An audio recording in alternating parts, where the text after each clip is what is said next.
Alright, Ross Pittman here again, Devil's Advocate with Trevor Evans once again. Seems to be the only one that doesn't run away or ignore me completely. Alright Trevor, I said to you yesterday I gave you a card or a piece of paper with the Great Barrington Declaration, which you said you haven't gotten into yet. So I'll give you time to get that. The Foreign Relations Bill, which we covered yesterday after I was having so much trouble with my equipment. Apparently they passed it, but they made amendments to it, from what I understand, right? Because I'm a slow reader and I'm not the top researcher on this planet, I can honestly say that no one knows everything about everything. So, but there's a lot of legislation and regulations that are getting whizzed through without proper scrutiny by people or a lot of the government. Apparently, from what I understand, some of legislation is passed through government without the adequate amount of people being there. Apparently there's got to be a certain percentage of Parliament that needs to be there to pass legislation. I don't think that's true. There are rules around quorum to keep the Parliament running, but other than that, you're all in the building, you've got to turn up to the officials, and if you don't do that, you're letting it down your own people, but you're not... well, that's what I'm saying. Certain amount of the opposition will come in, push through one, when they know a certain amount of the opposition won't be there. Right. Well, how can the opposition not be there? They're all in the house, they're all in the building. Well, alright. A certain amount of one party will push through a legislation when they know a certain amount of the other party won't be there. But you can't push anything through without the bells ringing for 4 minutes in the House, so everybody drops what they're doing and they go into the chamber to vote. That's the way the Parliament works. So no. Well, you're right, you're here right now. Yeah, that's right, and Parliament's not sitting. But if Parliament was sitting, I'd be in Parliament, and I'd either be in the chamber or I'd be in my suite, which is about 2 minutes away from the chamber, which is why they ring the bells for 4 minutes. 4 minutes to get there? Yep, 4 minutes to get there. Alright, well, I'll research a bit more of that, see what I come back to you.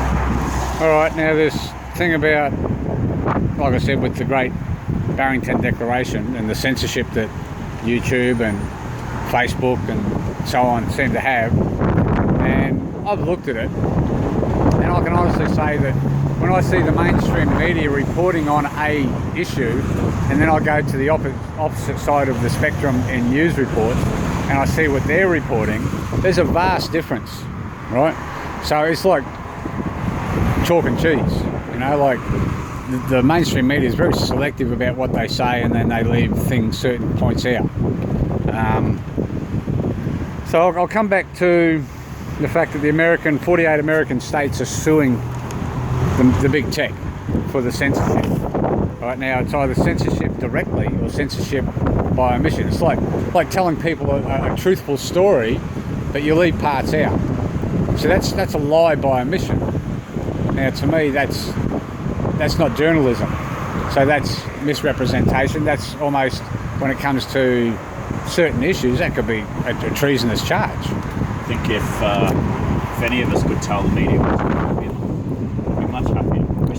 I'm sure the government wishes that they reported more objectively on government announcements and initiatives as well. Well, I think that something like that should happen. I mean, Donald Trump's talking about something about a 230 clause in some national defence security where big tech has gotten some sort of protection over the last 20 years, right, which they needed to start out with, right, about they're not being publishers, but now because they're censoring so much, they're virtually publishers. So he's talking about taking that clause away, which makes them liable. Right? Maybe Australia should do the same thing. I don't know what that is, what our equivalent is, but one of the things that we did over the last fortnight when the Parliament was sitting is we pushed through laws that relate to Google and Facebook to require them to pay the actual producers of news around Australia for all of the news that they're grabbing and using on their platforms. And the idea of that is that they're paying a fair price for things that people have actually worked on in terms of journalists and media who have, say, different points of view to some of the main channels. I also heard that is a way where the mainstream media in Australia is going to censor the algorithms of Facebook and YouTube and Google so that they can make money so that their news comes to the front instead of anyone else's. I don't know how Channel 9, for instance, would get into the algorithms of Facebook. I can't see how that would happen. But what I do know is that at the moment, media in Australia is contracting. There's less and less journalists every year.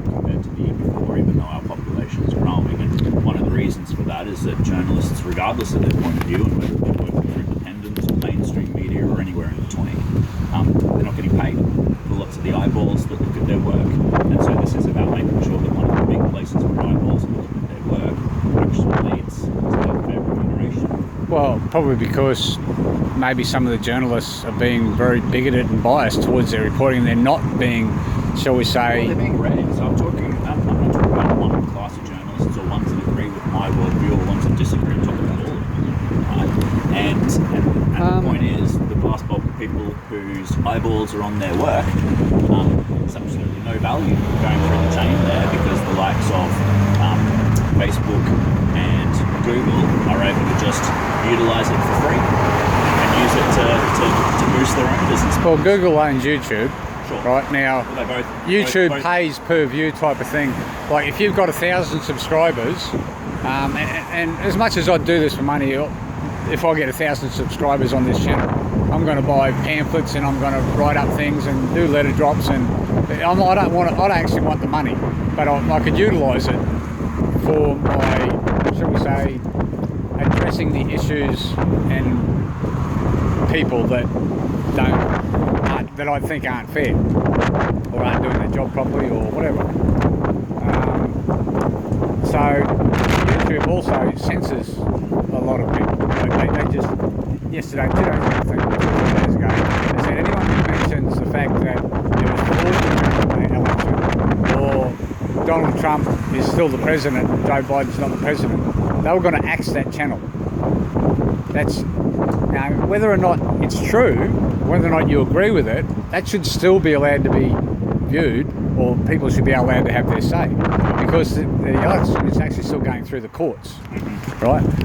When people say there's no evidence, well, no evidence. Did the left not see that video that was showing where they state, and I can't remember it, they said there was a water burst, so they said, well, stop counting. They sent everyone else out, counters, reporters, everyone.